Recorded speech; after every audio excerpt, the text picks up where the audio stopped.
Hi guys, quick one here relating to a question that I was just very recently asked, which was, do I have any tips to get the unbelievably awkward carb inlet rubbers back onto the Virago carbs that's obscured by this annoying fixed to the frame airbox? And my answer was, I don't, other than perseverance, swearing, and if possible getting somebody with small hands to kind of get in there and do it. Now, as it happens, it's something I happen to be doing myself right at this moment as I'm putting this back together.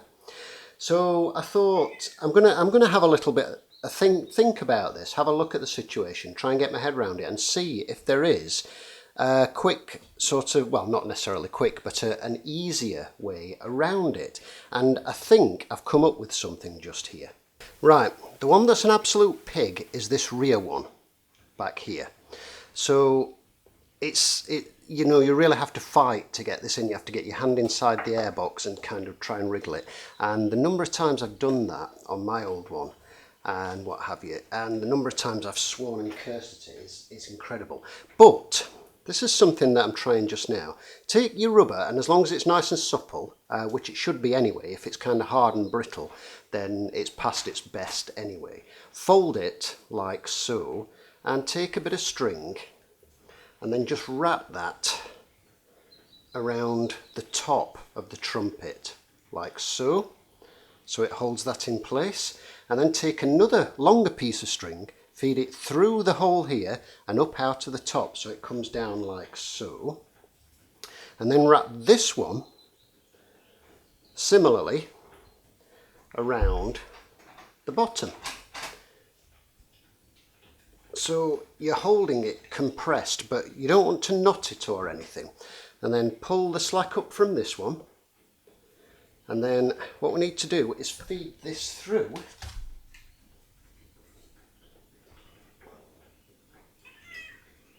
and if all goes well, that should just drop straight on to the top of the carburetor.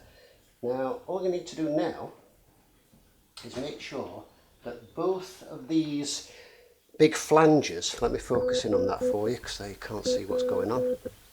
What you need to do is make sure that both of these big flanges are actually through the carburetor, the airbox hole, because that's the bit that's a real pig to get through. So make sure you don't push those back through as you unwind the string. So here's hoping that this is going to do the job. So turning that around nice and carefully as you unwind that. This is why you don't knot this. It's just a few wraps will actually hold it in place. Okay, come on you come.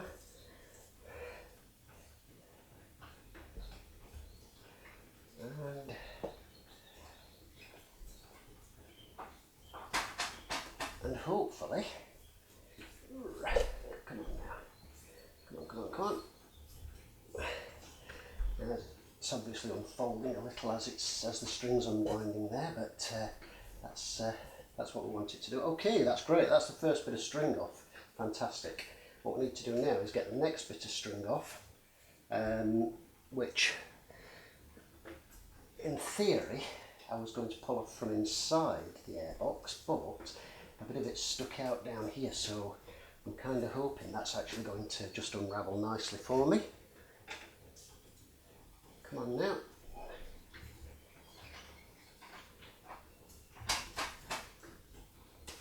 Now the reason for the bit at the top of the trumpet as well as the bit at the bottom was I did try it with just a bit at the bottom, and the problem with that is it seems to sort of fold back on itself and then kind of unfold inside, if that makes sense. It probably doesn't make sense when I say it like that, but hopefully you'll know the kind of thing I mean if you've ever tried compressing a thick rubber manifold